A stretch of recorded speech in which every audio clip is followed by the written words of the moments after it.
अस्सलाम वालेकुम, मैं अमीर सुल्तान। हम ऑलरेडी जो है 5 ग्रुप डिस्कस कर चुके हैं। आज हम 2 जो हमारे पास कैंसर सेल स्पेसिफिक एजेंट है और 7 ग्रुप है मिसलेनियस ड्रग्स, उन दोनों कैटेगरीज को आज हम डिस्कस करेंगे। अब 6 नंबर जो ग्रुप है हमारे पास, इससे पहले 5th ग्रुप हमने डिस्कस की थी, हमारे पास जो हार्मोन्स एंड हार्मोन्स मॉड्यूलेटर।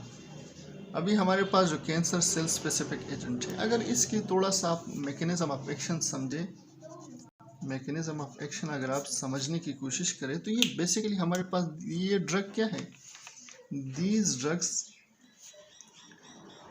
है have no devastating effects on healthy cell. जो हेल्थी सेल्स होते हैं ये बेसिकली उन हेल्थी सेल्स को कुछ नहीं कहते, इसका कोई एडवर्स इफेक्ट्स उनके ऊपर नहीं है। ठीक है, तो ये अगर इस ग्रुप को आप देखें तो इस ग्रुप को फर्दर जो है हम क्या करते हैं, डिवाइड करते हैं फर्दर ग्रुप्स में, जिसमें हमारे पास पहला ग्रुप आता है वो है हमारे पास क्या, उसकी मेडिकेशन भी हमारे पास क्या अलग है। फर्स्ट ग्रुप हमारे पास है प्रोटीन टायरोसिन काइनेज इनहिबिटर्स, ये फर्स्ट ग्रुप है इसमें। दूसरा हमारे पास इसमें जो ग्रुप है वो हमारे पास है एपिडर्मल ग्रोथ फैक्टर इनहिबिटर। इसमें जो थर्ड ग्रुप है हमारे पास वो है प्रोटियोसोम इनहिबिटर। तो इन तीनों की जो मेडिकेशन है वो क्या है, वो डिफरेंट है, तो इसी वजह से हम हर एक को क्या डिफरेंटली जो है वो डिस्कस करेंगे। सबसे पहले अगर हम इस ग्रुप को ले ले, पहला जो हमारे पास ग्रुप है जो प्रोटीन, पहला ग्रुप है हमारे पास प्रोटीन टायरोसिन काइनेज इनहिबिटर्स। थोड़ा सा मैं इस मेडिसिन के बारे में आपको बता दूँ, ये बेसिकली हमारे पास क्या है, ये स्पेसिफिक एंजाइम एजेंट्स होते हैं, स्पेसिफिक एंजाइम्स एजेंट्स होते हैं। ठीक है, ये बेसिकली क्या करते हैं, दे नीड प्रोटीन। इनको अगर आप नाम देख लो, ये बेसिकली इनको नीड क्या होती है, किस चीज़ की, ये होती है प्रोटीन बाइंडिंग की। ठीक है, बाय स्पेसिफिक ट्यूमर सेल,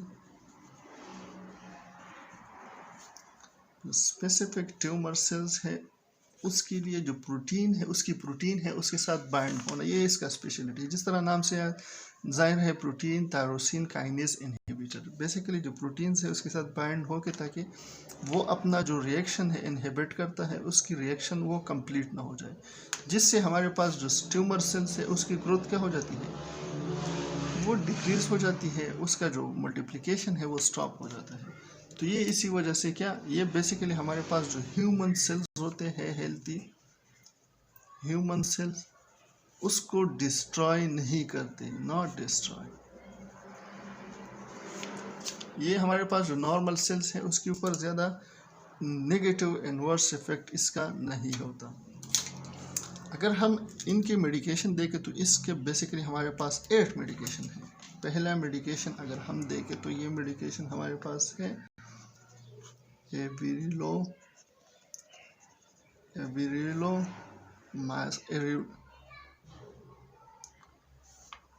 इसका जो पहला मेडिसिन है वो हमारे पास है एविरिलोलिमस। ये बेसिकली हमारे पास मार्केट में आपको मिलेगा एफिनेटर के नाम से, एफिनेटर के नाम से मिलेगा। अगर इसकी हम डोजेस की बात करें तो डोजेस बेसिकली हमारे पास क्या है, सिंपल डोज है इसकी 10 mg दिया जाता है ये पर डे और पर ओरल, इसी तरह ये कंटिन्यूस रहता है। दूसरा मेडिसिन अगर इसमें हम देखें तो हमारे पास दूसरा मेडिसिन इसका है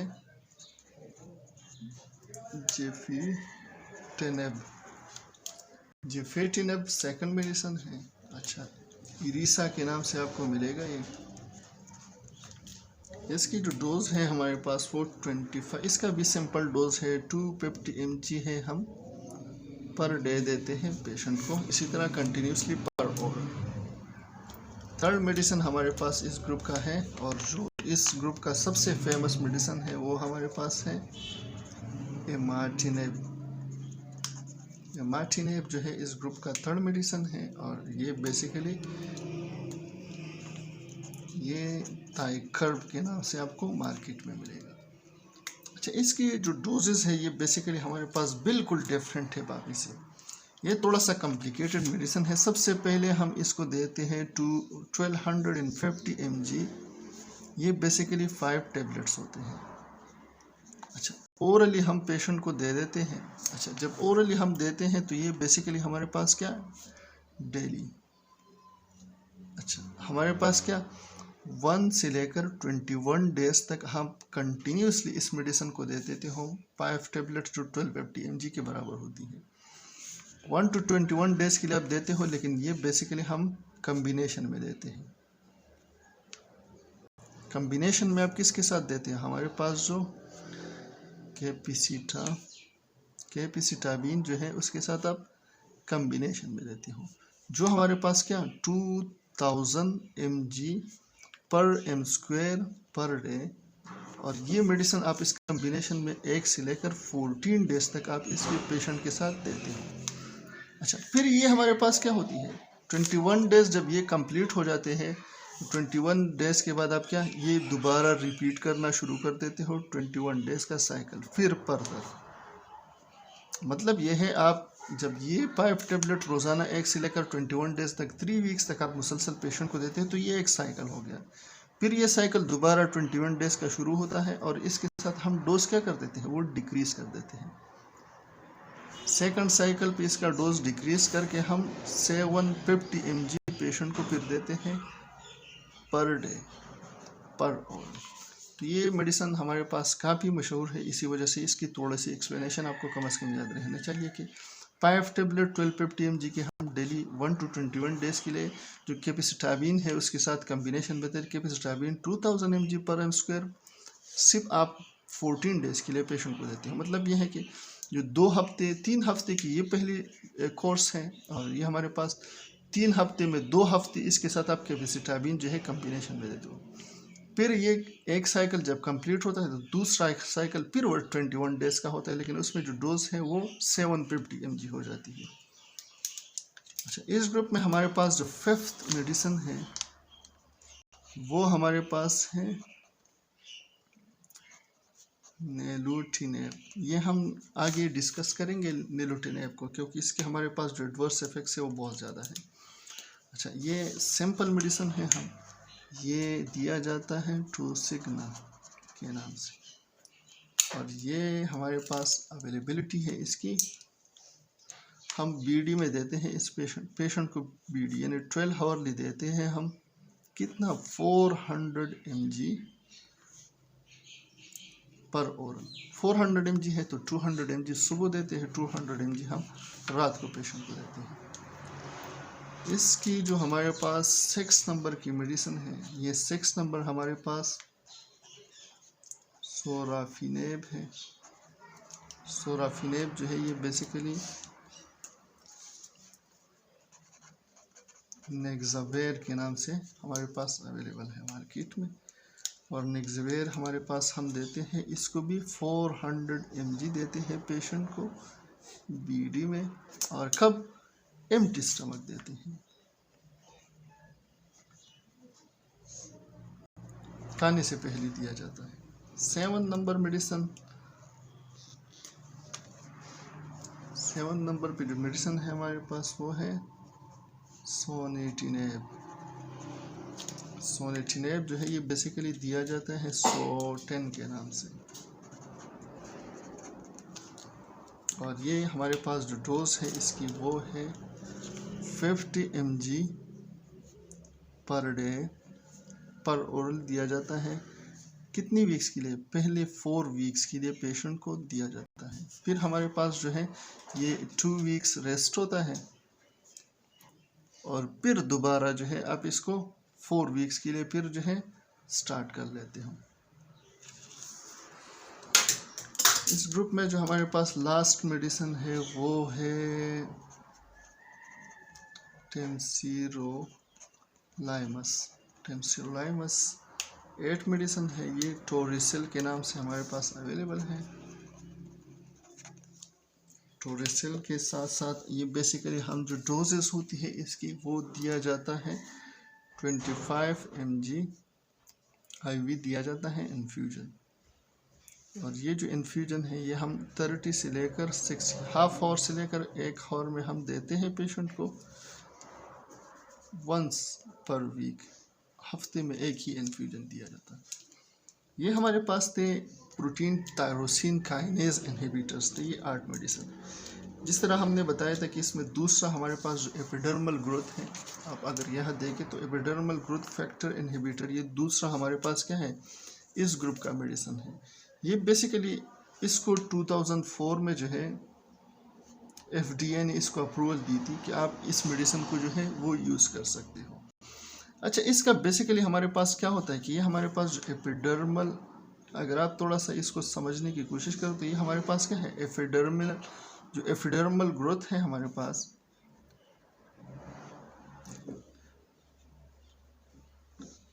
फैक्टर रिसेप्टर्स होते हैं, ये क्या होता है, ये बेसिकली उसको इनहिबिट होता है। सेल जो हमारे पास एपिडर्मल ग्रोथ करता है उसको बेसिकली क्या करता है, उसका ब्लॉकेज करना इसका काम है।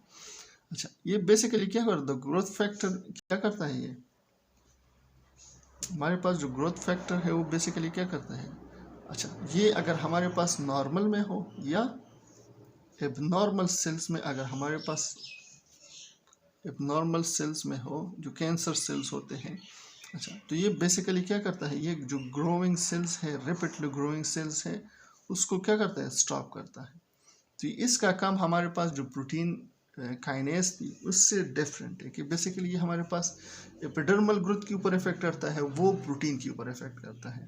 तो इसी वजह से इसका जो मैकेनिज्म ऑफ एक्शन है वो उससे बिल्कुल क्या है, डिफरेंट है, क्योंकि ये नॉर्मल और एबनॉर्मल में डिफ्रेंशिएट करना इसको आता है। साथ में जो हेल्थी सेल्स हैं, साथ में अगर हमारे पास प्रोटीन टायरोसिन है या एपिडर्मल ग्रोथ फैक्टर इनहिबिटर है, ये दोनों बेसिकली हेल्थी सेल्स को कुछ नहीं कहते। तो इसी वजह से हमारे पास जो इसका इस ग्रुप का जो हमारे पास फैक्टर है वो सिर्फ एक ही मेडिसिन है। अच्छा, यहाँ पे हमारे पास जो इसके ग्रुप की जो मेडिसिन है वो यहाँ डिस्कस करते हैं। इस ग्रुप की जो हमारे पास पहले एक ही मेडिसिन इसमें अवेलेबल है जिसको कहा जाता है हमारे पास एरलोटिनेब। एरलोटिनेब इसका हमारे पास जेनेरिक नेम है और जो ट्रेड नेम इसका वो है तारसीबा के नाम से आपको मिलेगा। इसकी जो डोजेस है वो बिल्कुल सिंपल डोजेस है हमारे पास। इसको पेशेंट को 150 mg दिया जाता है पर डे, पर ओरल दिया जाता है ये। अच्छा, इसके अलावा हमारे पास तीसरा एक ग्रुप था हमारे पास, ये आप देख रहे हो। तो यहाँ पे हमारे पास तीसरा ग्रुप हमने कहा था कि ये जो कैंसर सेल स्पेसिफिक एजेंट्स है इसको 3 कैटेगरीज में डिवाइड किया है। ये प्रोटीसोम इनहिबिटर है। तो प्रोटीसोम जो इनहिबिटर है हमारे पास, इनहिबिटर जो है ये बेसिकली हमारे पास इसकी जो अप्रूवल दी थी हमारे पास, ये भी लेटेस्ट मेडिसिन है हमारे पास। 2003 में FDA जो हमारे पास है, फूड ड्रग एडमिनिस्ट्रेशन USA की, उन्होंने अप्रूवल दी थी। अच्छा, इसका बेसिकली हमारे पास क्या होता है, ये हमारे पास जो मल्टीपल माइलोमास होते हैं, अच्छा, उसको क्या करता है, उसको अगर एक पेशेंट को आप जो है 2 स्टैंडर्ड थेरापीज दे चुके हैं, मतलब यह इससे पहले जो हमारे पास जितनी भी हमने थेरापीज पढ़े, अगर 2 मेडिकेशन आप पहले दे चुके हैं, वो इफ़ेक्टिवली काम कर रहा था, उसमें प्रोग्रेस हुई है, तो फिर अगर पेशेंट हमारे पास मल्टीपल माइलोमा के साथ है तो फिर आप उस पेशेंट को प्रोटीसोम इनहिबिटर स्टार्ट कर सकते हैं। इसमें भी हमारे पास क्या है, एक ही मेडिसिन है और वो भी बोलस दिया जाता है। अच्छा, इसकी मेडिसिन अगर हम यहाँ करें तो हमारे पास जो इसका एक ही मेडिसिन है और वो हमारे पास क्या है, उसको कहा जाता है बोर्टिज़ोमेब। इसका एक ही मेडिसिन ये भी है हमारे पास, और ये हमारे पास आपको मिलेगा मार्केट में, ये मिलेगा आपको वेलकार्डी के नाम से। अच्छा, इसकी अगर डोजेस की बात करें, ये थोड़ा सा डिफरेंट है बाकी से। इसको हम देते हैं 1.3 mg/m², और देते हैं हम बोलस IV पेशेंट को। अच्छा, कि इसकी डेजेस होती है। पहली जो हमारे पास डेज, पहले दिन आप देते हो पेशेंट को, फिर 4 डेज पे देते हो, फिर 8वें दिन, फिर 11वें दिन। इसके 4 डोजेस हमारे पास पहले होती है जो बोलस में दी जाती है। अच्छा, इसके बाद हमारे पास क्या होती है, 10 डेज का रेस्ट होता है। पेशेंट को आप 10 दिन के लिए रेस्ट देते हो, और उसके बाद क्या, फिर वही सेम जो हमारे पास होती है रिपीट करते हैं। 11वें दिन आपने दिया तो फिर आप 21 डेज, जो 21वां दिन होता है, उस पर पेशेंट को बुलाते हो और फिर वही स्टार्ट करते हो। 21 डेज हो गए हमारे पास, वो 1 हो गई, फिर आप 25 पे देते हो, फिर 8 दिन के बाद देते हो, फिर 11 दिन के बाद। इसी तरह इसकी डोजेस है, साइकिल है, वो चलता है। अगर इसकी हम फार्माकोकाइनेटिक्स की बात करें,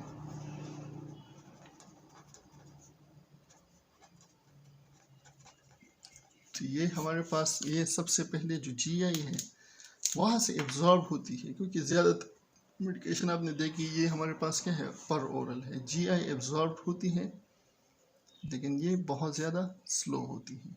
अच्छा, इसकी अगर हम मेटाबॉलिज्म की बात करें, तो ये बेसिकली मेटाबोलाइज करता है इसको कौन, लीवर। अच्छा, इसकी जो हमारे पास हाफ लाइफ है बहुत ज़्यादा है, वो हमारे पास 18 to 40 आवर्स तक इसकी हाफ लाइफ होती है। अच्छा, इसकी ग्रुप में हमारे पास जो फेमस मेडिसिन था, जिस तरह आप लोग ये देख रहे हो, मैंने आप लोगों को बताया इमैटिनेब जो है इस ग्रुप का सबसे फेमस मेडिसिन था। तो अगर आप देखें तो हम इमैटिनेब को यहाँ क्या करते हैं,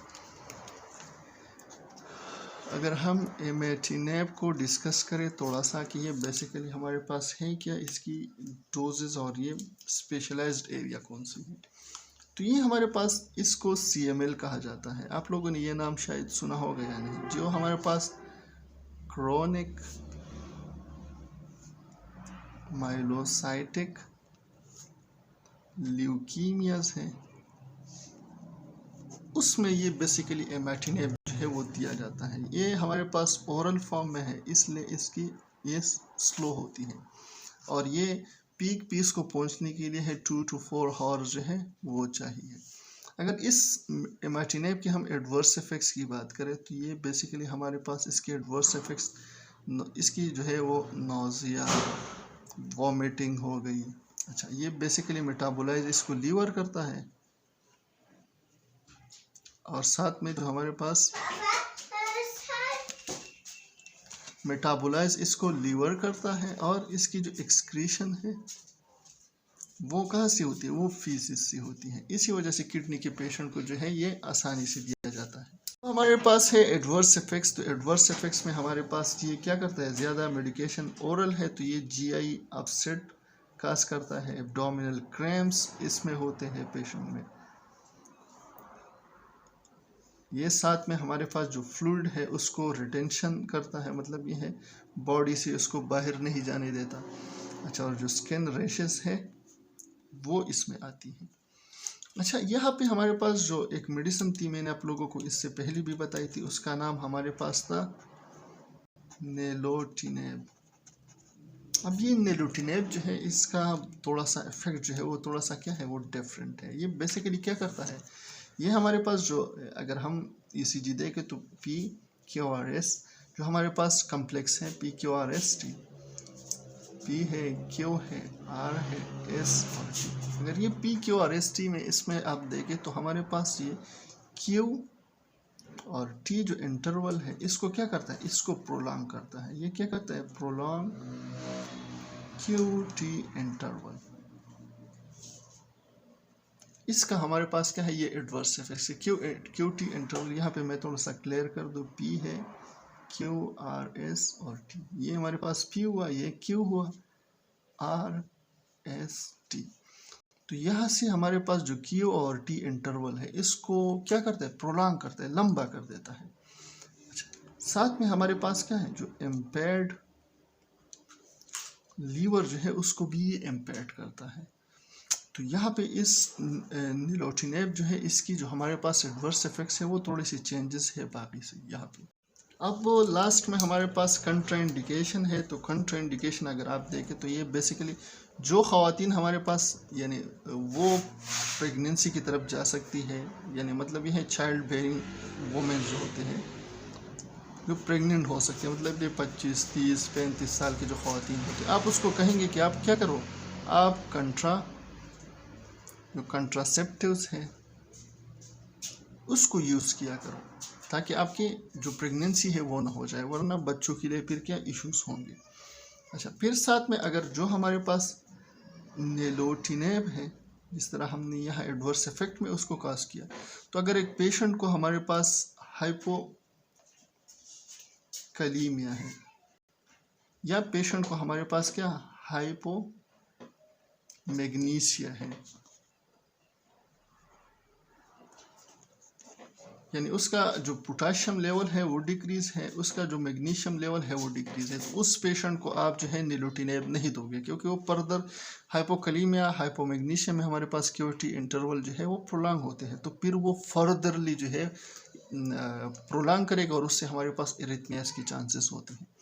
और जो हमारे पास पेशेंट हाइपर सेंसिटिविटी के होते हैं, तो आप उस पेशेंट को हमारे पास ये जो एजेंट्स है हमारे पास, ये तीनों ग्रुप्स जो इसके हैं, जो कैंसर स्पेसिफिक एजेंट्स हैं, उसकी तीनों ग्रुप्स आप नहीं दे सकते। अभी हमारे पास जो लास्ट ग्रुप है उसको हम डिस्कस करते हैं। उसके ज़्यादातर हमारे पास सिर्फ हम मेडिकेशन डिस्कस करेंगे, क्योंकि उसकी मेडिकेशन हमारे पास 13 मेडिकेशन है, एक एक को हम डिस्कस कर लेते हैं। अच्छा, सबसे पहले हमारे पास इस ग्रुप में जो मिसलिनियस एंटीन्यूप्लास्टिक है, मतलब यह है कि जो दूसरी कैटेगरीज हमने पढ़े उस कैटेगरीज में जो एंटीन्यूप्लास्टिक ड्रग नहीं आती, मतलब यह उसका ग्रुप हर एक चेंज होता है, इसी वजह से उसको मिसलिनियस में डाला जाता है। तो यहाँ पे हमारे पास 13 मेडिकेशन है, उसको हम डिस्कस करेंगे। सबसे पहले हमारे पास है आर्सेनिक ट्राइऑक्साइड, ये पहला मिसलिनियस मेडिसिन है हमारे पास, जो हमारे पास है ट्राइसिनॉक्स के नाम से हमारे पास अवेलेबल। अच्छा, इसके अगर हम डोजेस की बात करें तो ये हमारे पास 0.15 mg पर kg पर डे दिया जाता है हमारे पास आईवी, और ये मेडिसिन जो है ये कंटिन्यूसली रहता है 3 to 6 वीक्स के लिए, जब तक इसकी 25 डोजेस जो है वो कंप्लीट ना हो जाए। तो 25 डोजेस 3 to 6 वीक्स के लिए पेशेंट को दिया जाता है। अच्छा, फिर हमारे पास दूसरा मेडिसिन है, और ये बहुत ज़्यादा मशहूर मेडिसिन है, आपको हर जगह ये मिलेगा। ये हमारे पास है एस्परागिनेस जो है, ये दूसरा मेडिसिन है हमारे पास, जो एल्स्पार के नाम से जो है अवेलेबल होता है। अच्छा, इसकी अगर हम डोजेस की बात करें तो ये हमारे पास इंटरनेशनल यूनिट्स में होता है, 1000 से लेकर 6000 जो हमारे पास इंटरनेशनल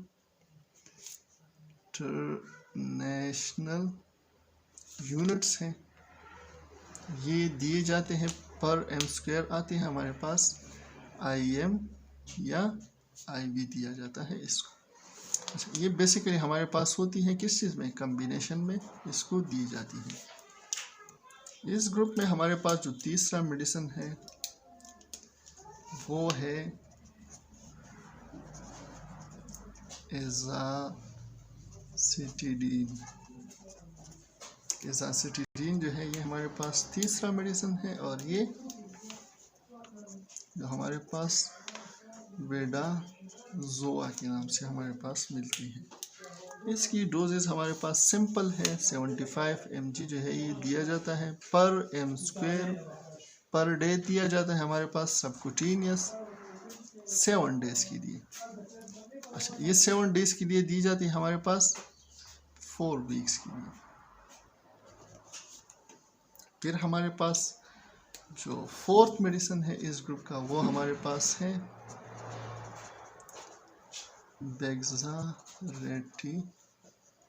बेक्सारेटिनिन, ये आपको मिलेगा टारगेट्रीन के नाम से, अच्छा, इसकी डोजेस अगर हम देखें तो ये सिंपल डोजेस इसकी हमारे पास 300 से लेकर 400 mg पर एम स्क्वायर पर ओरल, और ये डेली दिया जाता है पेशेंट को। इस ग्रुप में हमारे पास 5th नंबर जो मेडिसिन है वो हमारे पास है डेसिटाबिन। अच्छा, ये जो हमारे पास डेसिटाबिन है ये डेकोजेन के नाम से अवेलेबल होती है, और ये दिया जाता है हमारे पास 15 mg पर एम स्क्वायर IV 3 आवर्स में ये इन्फ्यूजन हमारे पास दिया जाता है। फिर ये हमारे पास मतलब ये है 3 आवर्स में आपने ये दे दिया, फिर हमारे पास ये 3 डेज़ के लिए ये मुसलसल दी जाती है। फिर हमारे पास ये डोज जो है ये बेसिकली रिपीट होती है, फिर हमारे पास एवरी 6 वीक्स पे हमारे पास रिपीट होती है, और इसके जो 4 साइकिल्स हैं वो कंप्लीट करने होते हैं। 6 नंबर पे हमारे पास ग्रुप जो है वो हाइड्रोयूरिया है। ये हाइड्रा के नाम से आती है, ये भी बहुत ज़्यादा मशहूर है। ये हमारे पास बेसिकली वेट के हिसाब से दिया जाता है पेशेंट को। ये 80 mg दिया जाता है हमारे पास पर kg पर ओरल। अच्छा, ये जो हमारे पास एवरी 3rd डे है, तीसरी दिन ये पर ओरल पेशेंट को 80 mg पर kg दिया जाता है। अच्छा, अगर पेशेंट को 3 डेज जैसी कंप्लीट हो जाए फिर ये डोज हमारे पास क्या 20 से लेकर 30 mg पर kg दिया जाता है पर ओरल डेली कंटिन्यूसली, फिर कंटिन्यू रहती है ये मेडिसिन हमारे पास। अच्छा, इस ग्रुप में हमारे पास 7th मेडिसिन जो है वो हमारे पास है एरिनोटिकान। ये दिया जाता है, ये कैम्प्टोसार के नाम से अवेलेबल होती है, और ये दिया जाता है हमारे पास 125 mg पर एम स्क्वायर IV दिया जाता है पेशेंट को, और ये इन्फ्यूजन हमारे पास 90 मिनट्स में यानी 1.5 आवर्स में ये दिया जाता है, और ये दिया जाता है हमारे पास वंस अ वीक, हफ्ते में एक ही दफ़ा दिया जाता है। फिर हमारे पास क्या होती है ये यानी वंस अ वीक आप देते हो तो 4 वीक्स में हमारे पास क्या 4 साइकिल्स कंप्लीट हो जाते हैं इसकी। फिर हम पेशेंट को 2 वीक्स का रेस्ट देते हैं, और फिर ये रिपीट करते हैं हमारे पास इसी तरह। यानी हम पहले 125 mg पर एम स्क्वायर IV पेशेंट को 90 मिनट्स में देते हैं वंस अ वीक, हफ्ते में एक दफ़ा 4 वीक्स के लिए, फिर 2 वीक्स का रेस्ट, फिर इसी तरह 4 वीक्स का पेशेंट को मज़ीद दिया जाता है। 8 नंबर पे हमारे पास जो मेडिसिन है वो है नीलारबिन जो है ये हमारे पास एरानॉन के नाम से अवेलेबल होती है, एरानॉन, और ये दिया जाता है बेसिकली हमारे पास 1500 mg पर एम स्क्वायर दिया जाता है IV। ये इन्फ्यूजन दिया जाता है 2 आवर्स में। अच्छा, 2 आवर्स में आपने दे दिए तो इसकी डेजेस होती है, पहले दिन दिया जाता है, फिर तीसरे दिन, फिर 5 डेज, 5वें दिन 3 डोजेस जैसी कंप्लीट हो जाती है, फिर इसको हम रिपीट करते हैं 21 डेज के बाद। इस ग्रुप में 9 नंबर पे हमारे पास जो मेडिसिन है वो है पिगास परगेस जो है वो दिया जाता है हमारे पास ओनकास्पार के नाम से। अच्छा, इसकी जो हमारे पास डोजेस होती है ये भी इंटरनेशनल यूनिट्स में होती हैं। 2500 हमारे पास क्या है, ये इसकी इंटरनेशनल यूनिट्स होती है पर एम स्क्वायर।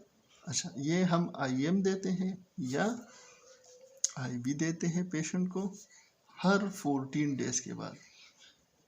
इसकी जो एक डोज है वो हर 14 दिन बाद जो है ये रिपीट होती है।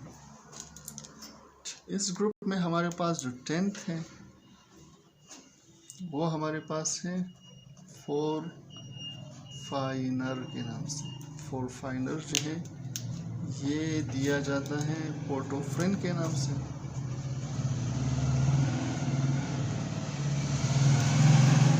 पोर्टोफ्रिन के नाम से अवेलेबल है और ये बेसिकली वेट के हिसाब से दिया जाता है। 2 mg हम देते हैं पर kg पेशेंट को, IV देते हैं हम पेशेंट को।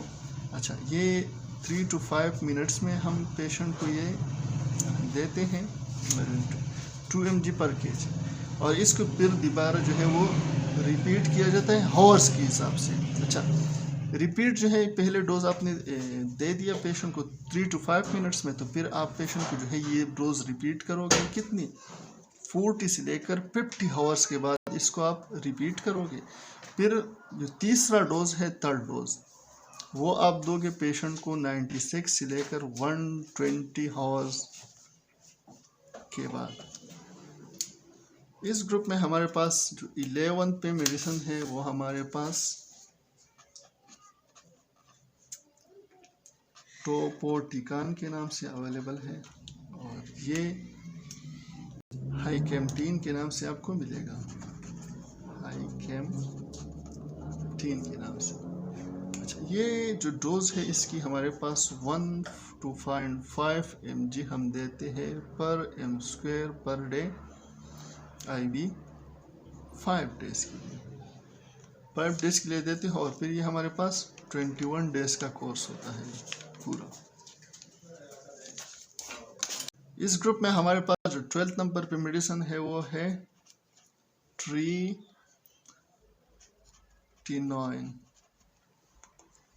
ट्रीटिनोइन हमारे पास 12th नंबर पे है, वेसोनेट के नाम से आपको मिलेगा, वेसोनोइट के नाम से मिलेगा, और ये मेडिसिन हम देते हैं 45 mg पर m² हम देते हैं पर डे पर ओरल 30 डेज के लिए। अच्छा, फिर हमारे पास जो लास्ट मेडिसिन है इस ग्रुप का वो हमारे पास 13 नंबर पे है। 13 नंबर पे लास्ट मेडिसिन हमारे पास है वेरिनोस्टेट। वेरिनोस्टेट जो है लास्ट मेडिसिन है, और ये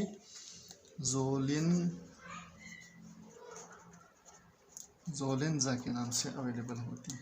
ये जो डोजेस है इसकी हमारे पास सिंपल डोज है खाने के साथ उसको लिया जाता है, और ये हमारे पास 400 mg पर डे पेशेंट को पर ओरल देते हो विद फूड, खाने के साथ ही देते हो पेशेंट को। तो ये हमारे पास जो लास्ट ग्रुप था मिसलेनियस एंटीन्यूप्लास्टिक ड्रग्स, ये उसकी हमारे पास 13 मेडिसिन थी, उसकी हमारे पास जो ट्रेड नेम्स थे, और साथ में इसकी जो हमारे पास डोजेस थे।